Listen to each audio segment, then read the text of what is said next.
Astaghfirullah sahbihi wa mawalah wa la hawla wa la quwata illa billahi wa ba'du.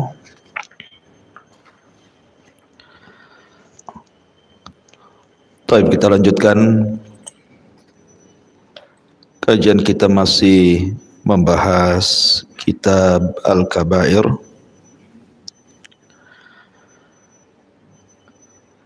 Dan kita masuk pada dosa besar yang ke-47, at-ta'nu fil ansab, mencela nasab.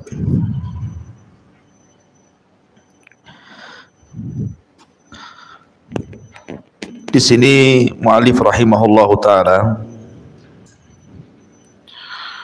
memasukkan mencela nasab itu bagian daripada dosa dari dosa-dosa besar.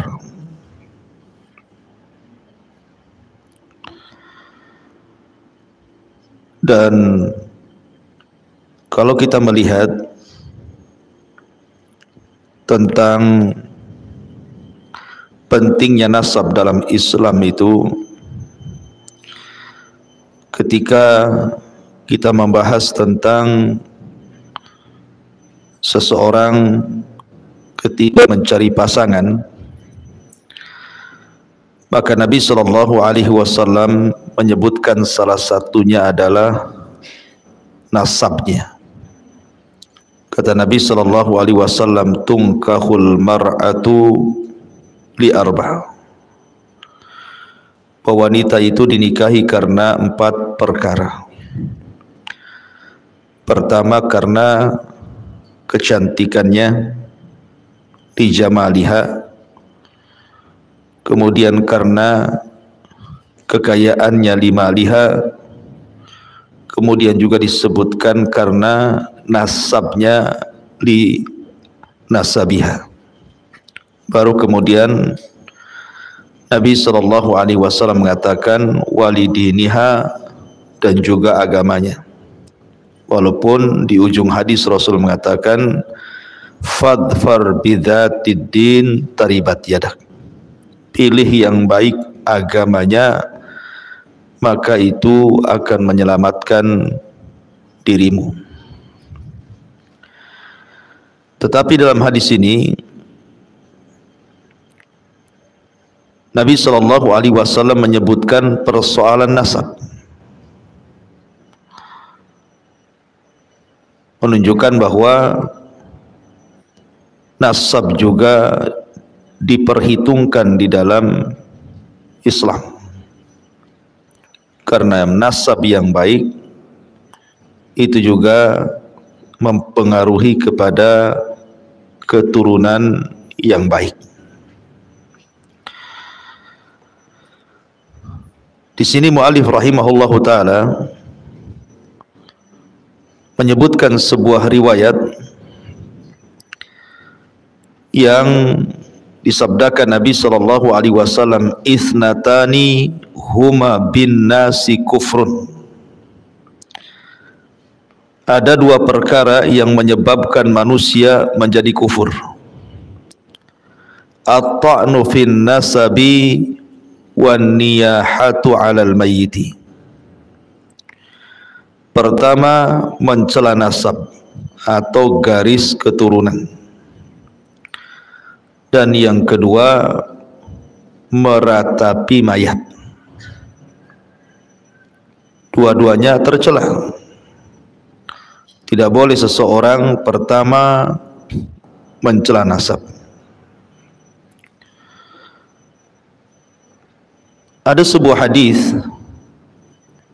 ketika bicara tentang hukukul walidain, berbuat baik kepada orang tua, durhaka kepada orang tua, bahwa ada orang-orang itu yang mereka mencela orang tuanya sendiri. Ketika sahabat bertanya, mana ada orang yang mencela orang tuanya sendiri? Maka Rasul sallallahu alaihi wasallam mengatakan, engkau mencela orang tua orang lain, maka orang itu mencela orang tua kita. Dari sini menunjukkan bahwa terkadang tanpa sadar seseorang kemudian mencela orang tuanya sendiri dengan mencela orang lain, kemudian orang itu mencela orang tua kita. Dan ini lebih parah gitu ya, karena kita sendiri yang mencela garis keturunan kita. Ma'asyiral muslimat yang dimuliakan Allah Subhanahu wa taala, persoalan nasab ini sebenarnya kalau dalam Islam sendiri bukan barometer sebuah kemuliaan. Karena Nabi sallallahu alaihi wasallam bersabda, la fadla li arabiyyin ala ajami wala li ajami ala arabi wala li abyad ala al-aswad wala al-aswad ala al-abyad illa bi taqwallah. An-nas min Adam wa adamun min turab. Kata Nabi sallallahu alaihi wasallam, tidak ada istimewanya bangsa Arab dengan bangsa di luar Arab. Begitu juga bangsa non-Arab kepada bangsa Arab. Orang yang berkulit hitam di atas orang yang berkulit putih, atau orang yang berkulit putih di atas orang yang berkulit hitam. Kemudian Nabi sallallahu alaihi wasallam mengakhiri, kecuali dengan takwa. Karena manusia itu semua nasabnya ke Adam, dan Adam tercipta dari tanah. Dari sini sebenarnya persoalan nasab itu bukan perkara yang bisa menjadi kemuliaan dalam Islam. Karena Nabi sallallahu alaihi wasallam pun pernah mengumpulkan seluruh kerabat-kerabatnya di Bukit Safa. Kemudian Nabi sallallahu alaihi wasallam bahkan mengatakan kepada Fatimah putrinya sendiri, ya Fatimah binta Muhammadin salini ma syi'ti la ugni anki minallahi syai'an. Wahai Fatimah, mintalah sesukamu, karena aku tidak bisa menyelamatkan dirimu. Jadi Nabi SAW mengatakan kepada Fatimah, tidak bisa menyelamatkan Fatimah putrinya, karena yang menyelamatkan adalah amalannya. Makanya Nabi SAW mengatakan, man batta'a bihi amaluhu lam yusri' bihi nasabuhu. Barang siapa yang lambat amalannya, maka tidak bisa dikejar dengan nasabnya, walaupun dia keturunan Nabi sekalipun. Kalau amalannya tidak banyak, maka percuma, nasab itu tidak ada gunanya. Karena barometer kemuliaan kembali lagi kepada takwa, melaksanakan perintah dan menjauhi larangan-larangan Allah Subhanahu wa taala. Kemudian juga di antara riwayat-riwayat yang lain selain daripada riwayat ini, Nabi sallallahu alaihi wasallam bersabda dalam hadis Ibnu Abbas radhiyallahu anhuma, ketika Nabi sallallahu alaihi wasallam menyebutkan tentang tanda-tanda jahiliyah. Tanda-tanda jahiliyah, salah satunya Nabi SAW mengatakan at-ta'nu fil ansab, mencela nasab. Itu bagian daripada adat istiadat buruknya orang-orang jahiliyah. Bahkan Nabi SAW menyebutkan ada 4 perkara dari umatku, termasuk perkara-perkara jahiliyah yang tidak bisa ditinggalkan manusia. Pertama, an-niyaha, meratapi mayat. Kemudian watta'nu fil ahsab, mencela nasab. Beliau menyebutkan mencela nasab. Kemudian juga dalam riwayat 3 perkara dari amal-amal jahiliyah yang tidak bisa ditinggalkan manusia.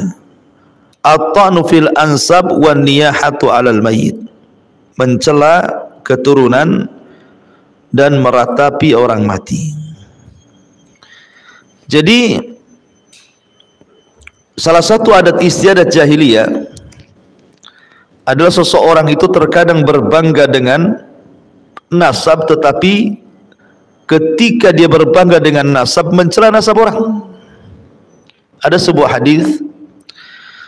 Jadi di zaman Nabi SAW itu ada 2 orang, yang satu berbangga dengan nasab, kemudian dia mencela nasab orang. Dia mengatakan, tahukah kamu siapa aku? Kemudian dia mengatakan, ana fulan ibn fulan, ibn fulan ibn fulan, ibn fulan ibn fulan, amma anta fala ummalaka. Kemudian dengan bangganya dia mengatakan, tahukah kamu siapa saya?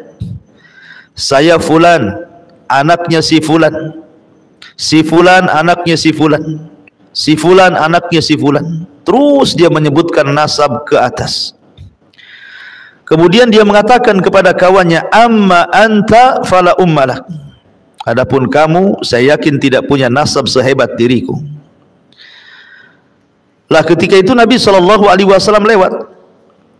Maka Nabi SAW kemudian marah kepada 2 orang ini dan menceritakan tentang kisah 2 orang di zaman Nabi Musa. Kata Nabi SAW, dahulu di zaman Nabi Musa ada 2 orang yang persis seperti kalian berdua.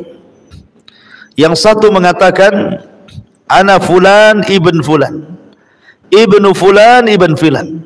Saya fulan anaknya si fulan, si fulan anaknya si fulan, si fulan anaknya si fulan, sampai dia sebutkan ke 9 kakek buyutnya.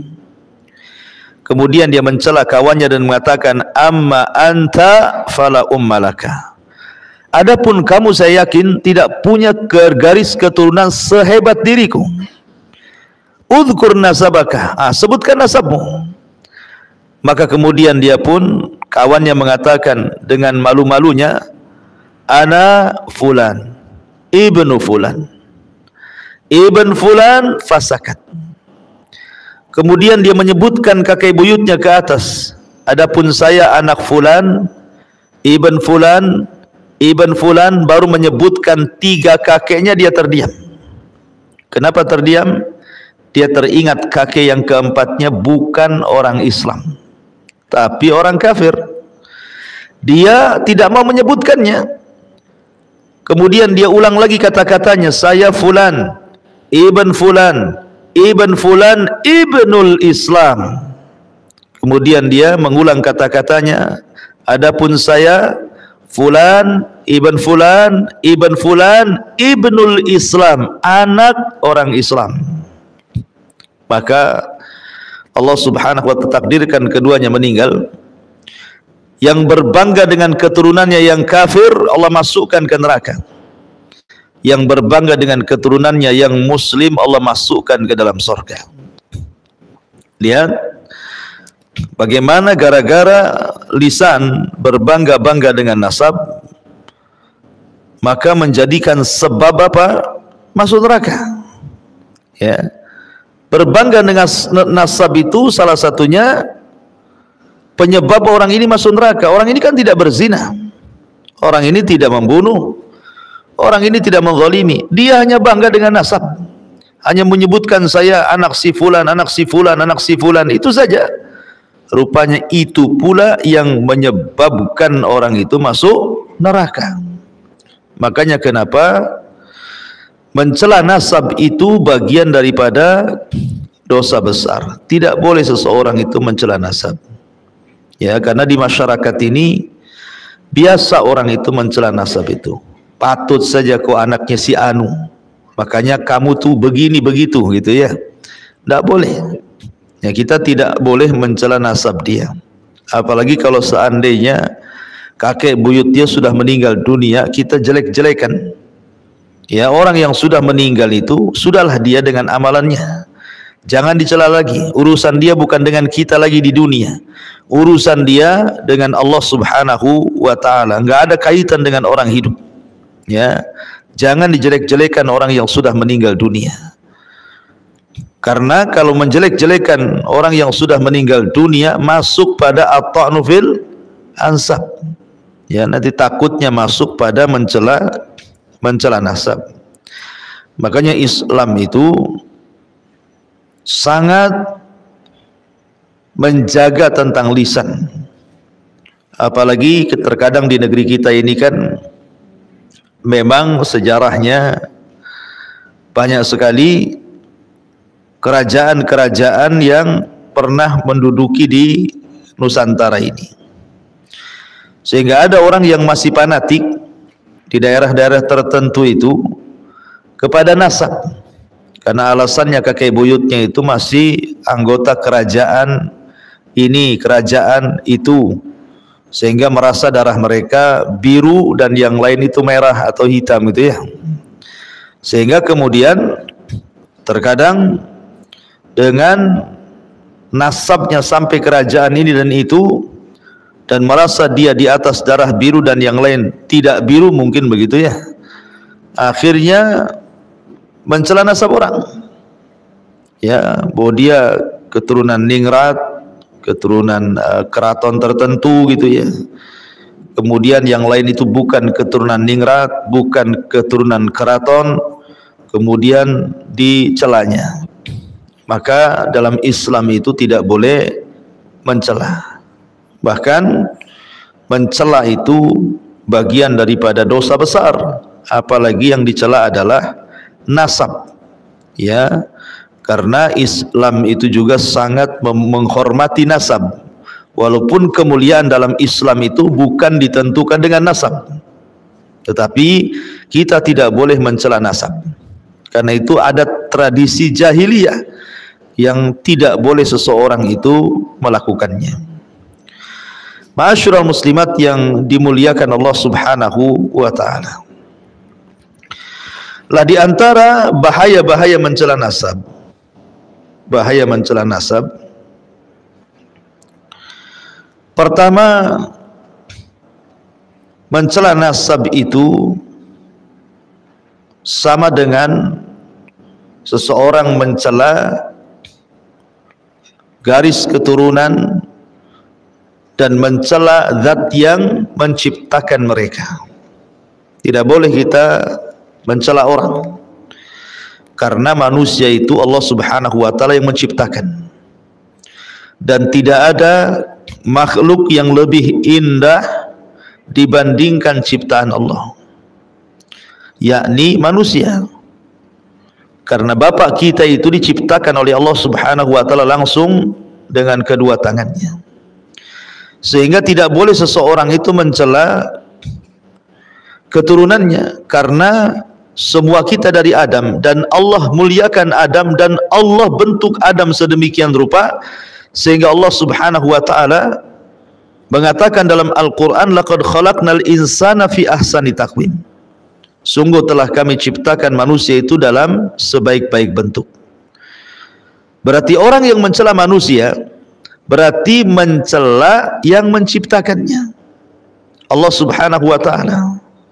Tidak boleh kita mencela orang karena secara tidak langsung dia telah mencela yang menciptakan orang tersebut, maksudnya Allah Subhanahu wa taala. Tidak boleh. Ya. Jangankan itu, seseorang menasabkan kepada yang bukan garis keturunannya saja tidak boleh.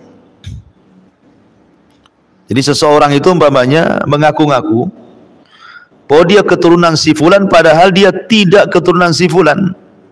Itu dalam Islam dilarang gitu ya. Dalam sebuah hadis Rasulullah mengatakan, manidda ila ghairi abihim wa huwa ya'lam annahu ghaira abihi fal jannatu alaihi haramun.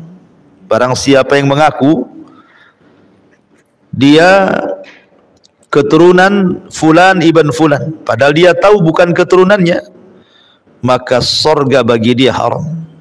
Sorga bagi dia diharamkan. Tidak boleh seseorang mengaku-ngaku keturunan orang lain. Makanya dalam Islam menasabkan anak angkat ke bapak angkat saja tidak boleh, karena memang bukan bapaknya. Maka mengaku-ngaku keturunan orang lain padahal bukan keturunan orang tersebut, maka Rasul sampai mengatakan fal jannatu alaihi haram. Surga itu haram pada dia. Haram, tidak berhak dia mendapatkan surga. Sampai demikian ancaman Nabi sallallahu alaihi wasallam. Makanya ketika Nabi sallallahu alaihi wasallam berdialog dengan orang Yahudi setelah pulang dari Khaybar. Lah ketika itu orang-orang Yahudi meracuni Nabi sallallahu alaihi wasallam di makanan yang dihadiahkan kepada Rasul. Kemudian tiba-tiba Allah Subhanahu wa taala buat daging yang ada racun itu bicara dan memberitahu bahwa dia telah dilumuri racun oleh orang-orang Yahudi. Kemudian Nabi sallallahu alaihi wasallam ketika itu mengatakan kepada orang-orang Yahudi, aku ingin bertanya kepada kalian 3 pertanyaan. Tolong dijawab dan jujurlah dalam jawaban. Maka orang Yahudi mengatakan iya. Maka Nabi sallallahu alaihi wasallam mengatakan, man abukum? Siapa bapak kalian? Siapa kakek buyut kalian? Maka orang Yahudi mengatakan, bapak buyut kami si anu, si anu, si anu, si anu. Bohong dia. Padahal bapak buyut mereka itu orang yang mulia, bukan orang mulia, bukan orang pemberani, tetapi mereka menasabkan kepada bapaknya yang lain yang dikenal keberaniannya. Maka Nabi SAW mengatakan, kadzabtum, dusta kalian. Bapak kalian si anu bukan si ini, ya kan? Jadi orang-orang Yahudi berdusta seperti itu. Maka dalam Islam juga tidak boleh seseorang itu menasabkan kepada yang bukan bapaknya dan dia tahu itu bukan bapaknya, itu bukan kakeknya, itu bukan buyutnya. Maka Rasul mengatakan fal jannatu alaihi haramun, maka surga bagi dia haram. Jadi bahaya mencela nasab kembali. Pertama, ketika seseorang mencela nasab sama dengan mencela manusia. Dan siapa yang mencela manusia berarti mencela orang yang menciptakan manusia, Allah Subhanahu wa taala. Ya. Kemudian yang kedua, mencela itu sendiri tidak boleh dilarang dalam Islam. Sibabul muslimina fusuq. Mencela seorang muslim itu kefasikan, apalagi kalau seandainya nasabnya dia itu bukan nasab orang kafir, tapi nasabnya itu orang-orang Islam. Ya, kakek buyutnya itu orang-orang baik, orang-orang Islam. Kemudian dicela gitu ya, maka dia telah melakukan kefasikan, karena Rasul mengatakan sibabul muslimina fusukun wa qitaluhum kufrun. Wa qitaluhum kufrun, dan memeranginya sebuah kekufuran. Bahkan dalam sebuah hadis Nabi sallallahu alaihi wasallam, la yakununa la'anuna syufa'a wala syuhada yaumal qiyamah. Orang yang suka melaknat, orang yang suka mencela, orang yang gemar merendahkan, maka mereka tidak akan mendapatkan syafaat dan tidak akan menjadi saksi pada hari kiamat. Jadi mencelanya sendiri itu tidak boleh gitu ya. Apalagi kalau kemudian mencela nasab orang. Ya. Karena sekali lagi di masyarakat ini terkadang banyak orang-orang yang kemudian ketika bermusuhan, kemudian yang jadi sasarannya itu kakek buyut orang lain, dihinanya, dicacinya, dimakinya gitu ya. Pantas saja kamu seperti ini, turunanmu juga seperti ini, bapakmu seperti ini, kakekmu seperti ini, dan begitu seterusnya. Maka dalam Islam sangat dilarang, ya, tidak boleh mencela keturunan. Wallahu a'lam, ini diantara bahaya mencela nasab gitu ya. Di sini kalau melihat syarahnya,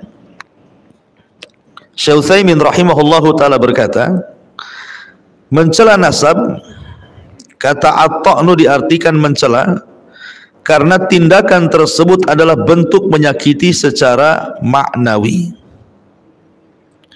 Hal ini seperti menyakiti at-ta'nu yang menyakiti tubuh manusia. Karena ini adalah celaan disebut at-ta'nu. Jadi menyakiti orang itu kan ada dua macam. Ada menyakiti fisik, mungkin dengan cara memukul gitu ya, menendang, membunuh ya. Ada dengan cara menyakiti maknawi, hatinya disakiti. Coba bayangkan kalau seandainya ibu kita dicela orang, ayah kita dicela orang, kakek kita dicela orang, sakit kita ini kan. Bahkan saya itu kemarin melihat ada satu YouTube itu ya, ada anak sampai membunuh orang yang mencela ibunya, sampai rela dia bisa membunuh loh ya, gara-gara orang itu mencela ibunya, nggak terima dia ya. Jadi masalah kehormatan jatuhnya kan, nggak boleh seseorang itu mencela orang lain. Terkadang gara-gara seseorang mencela orang tua orang lain sampai berakibat fatal, berani orang itu membunuh gitu ya, demi mempertahankan kehormatan orang tuanya. Bahkan terkadang mencela secara maknawi, secara ruhnya, kehormatannya itu jauh lebih sakit hati dibandingkan seseorang hanya sekedar menyakiti fisiknya. Kemudian di sini kata al-ansab adalah bentuk jamak dari kata nasab, yang maknanya adalah asal usul seseorang manusia atau karib kerabatnya.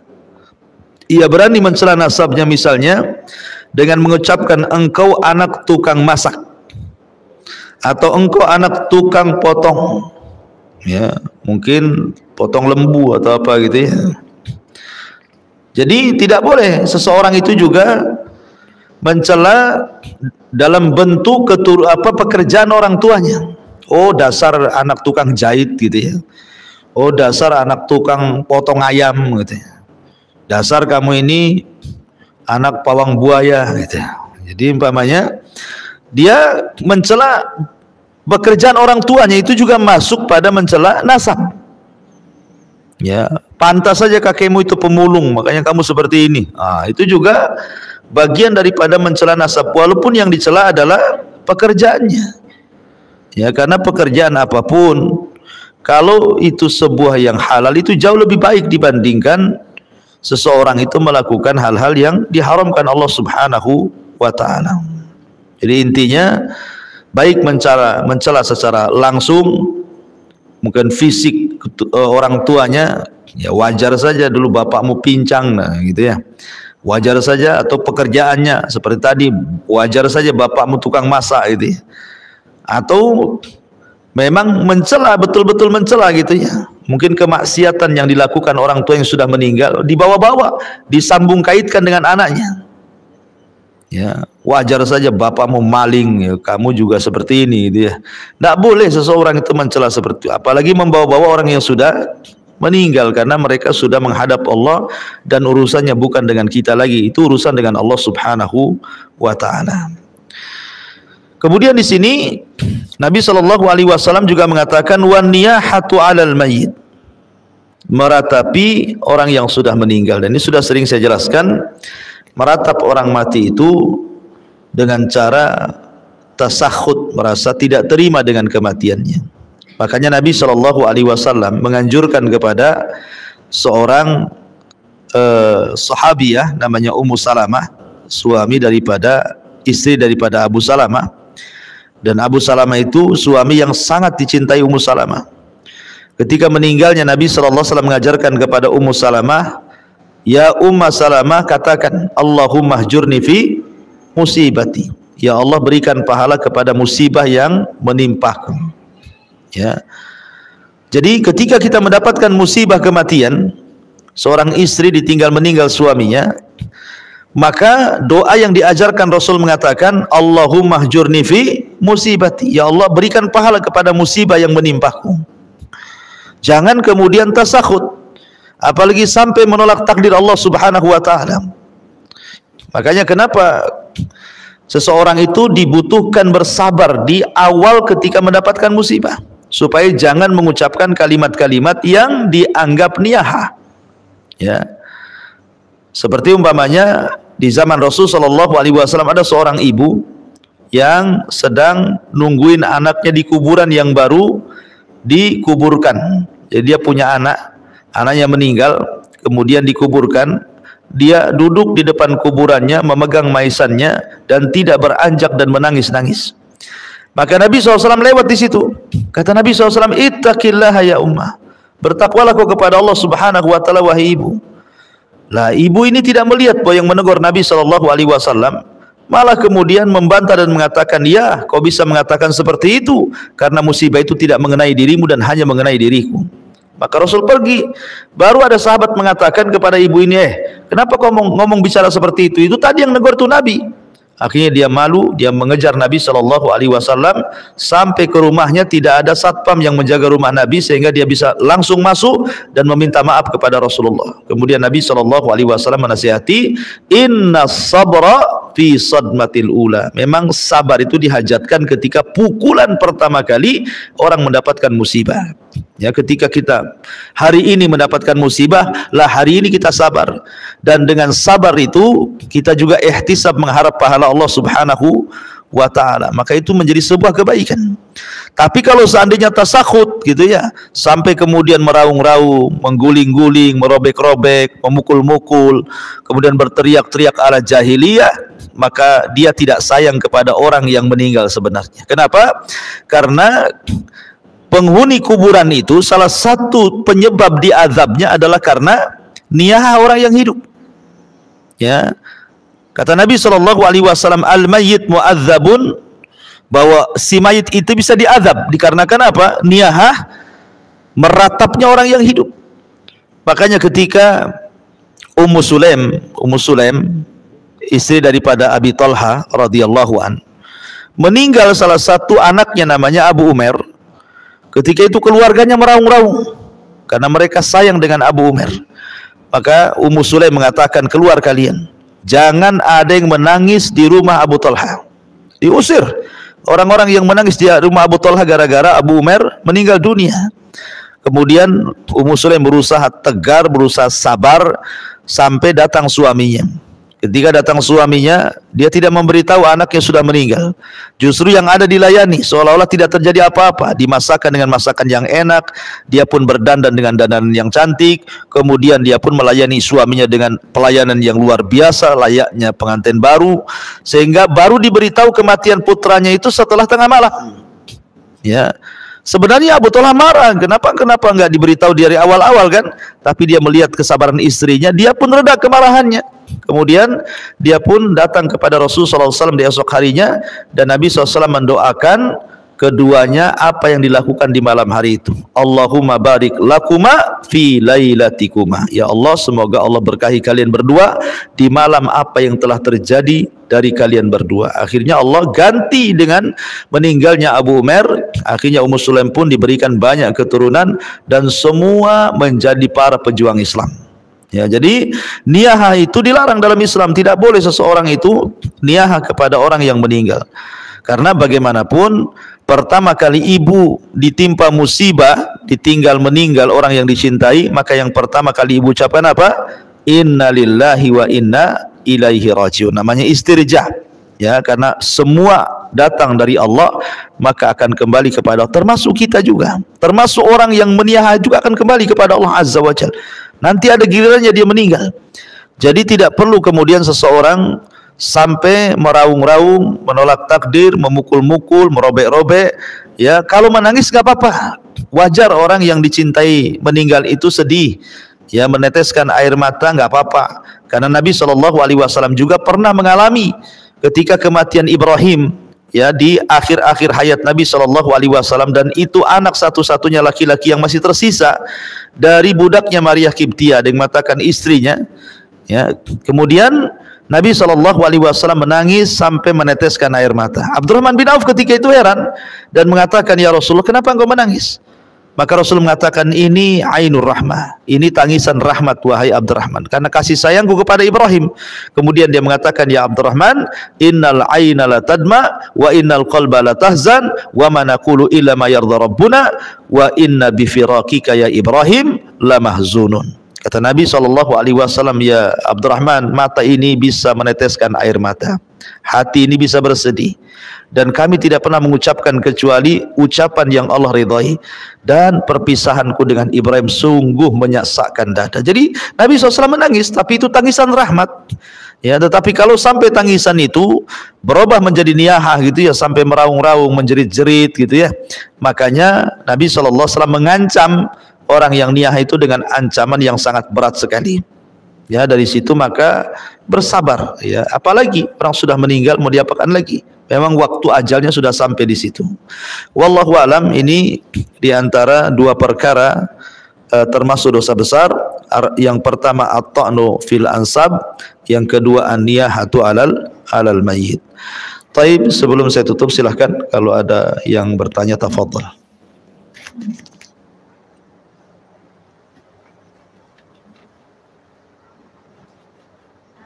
Iya.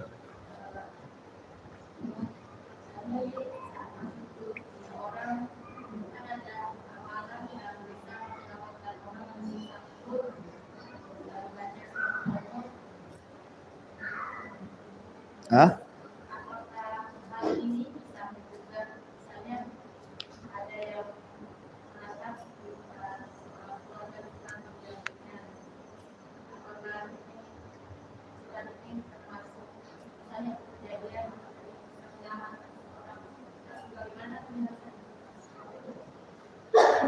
Nggak tahu nih ya, apa saya yang budek atau ibu yang kurang keras ya.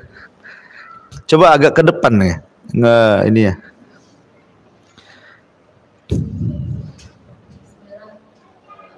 Iya.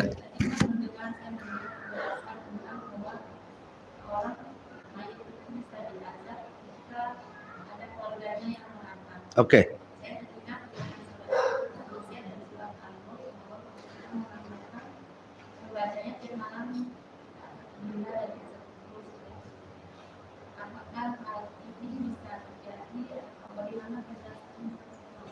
Iya. Ya, alhamdulillah. Nabi SAW tadi sudah jelas di antara perkara-perkara termasuk dosa besar adalah an-niyahatu alal mayyit. Seseorang itu meratapi orang yang sudah meninggal dunia. Dan niyahah alal mayyit itu artinya seseorang menangis sampai tangisan itu seolah-olah dia tidak terima akan kematian orang yang dicintainya. Dia tidak terima gitu ya. Padahal seseorang meninggal itu semua adalah takdir Allah Subhanahu wa ta'ala. Kemudian juga ada riwayat tentang masalah ini, bahwa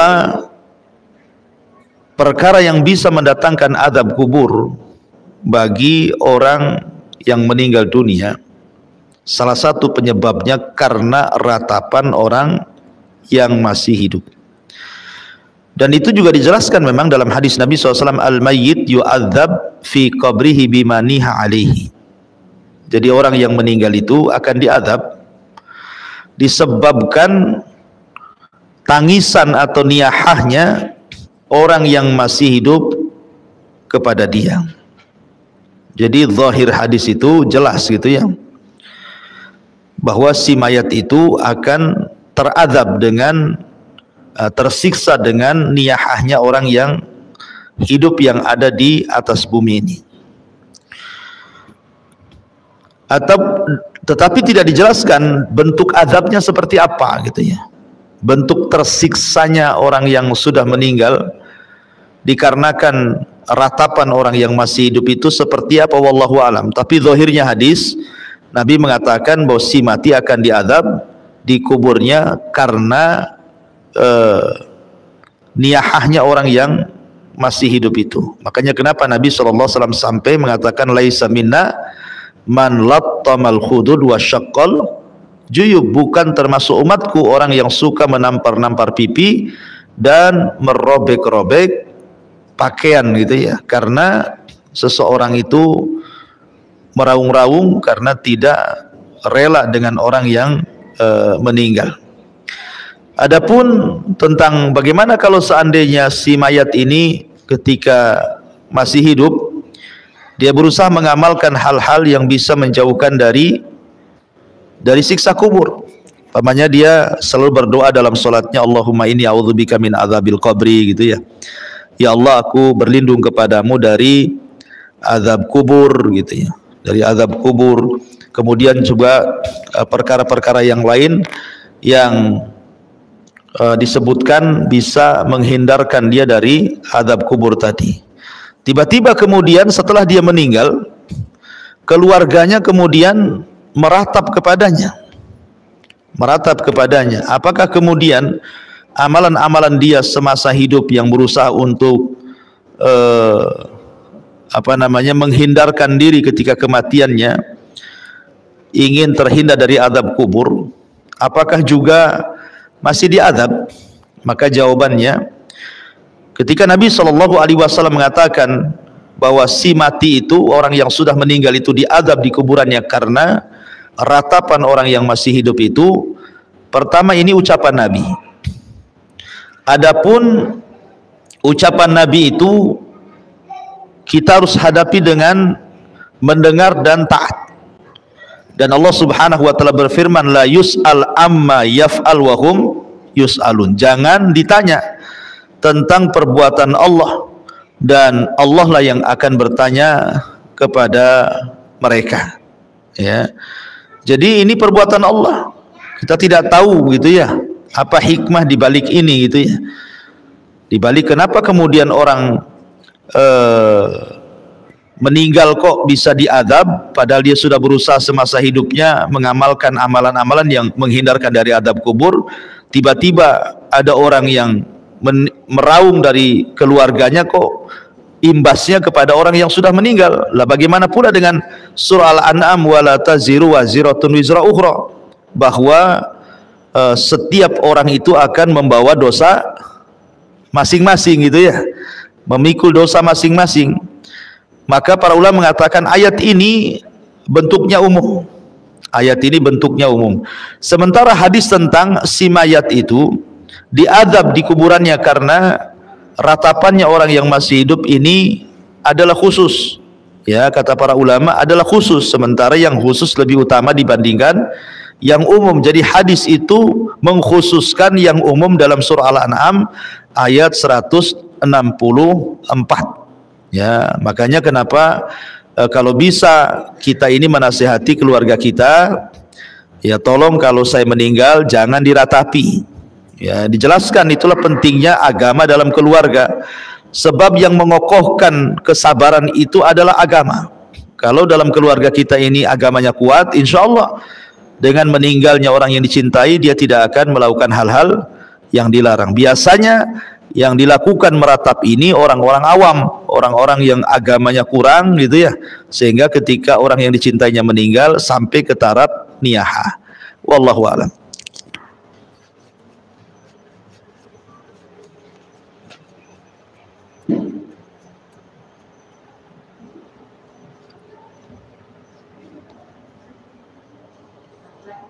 Ya.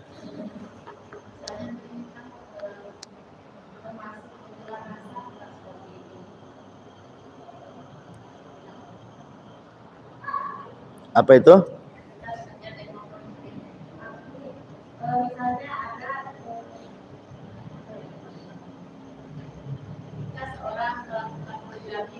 Ya.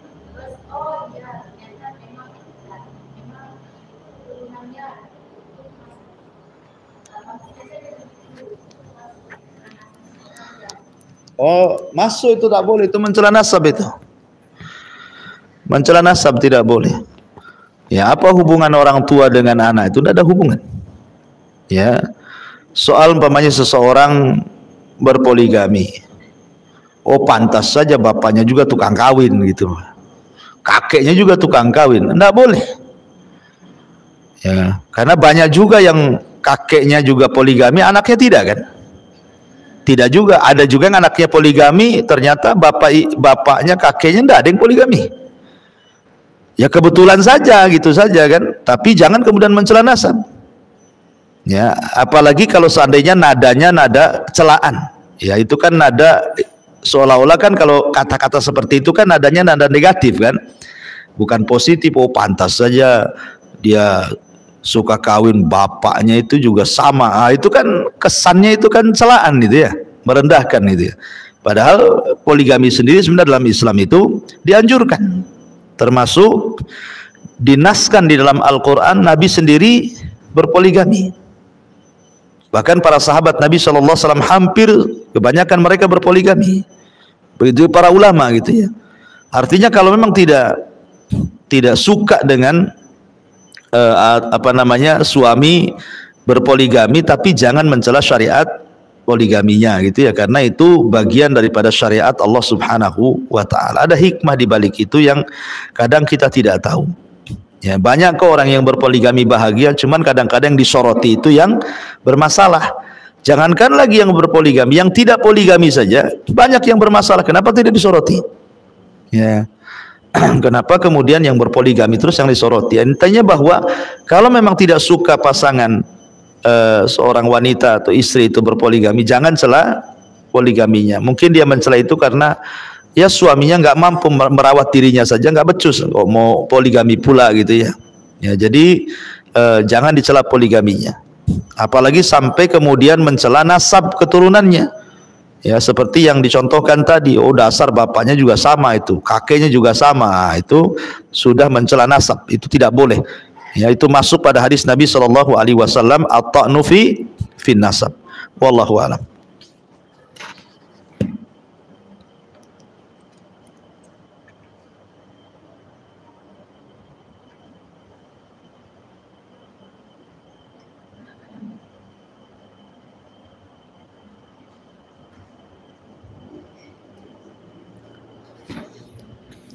Taib, kalau tidak ada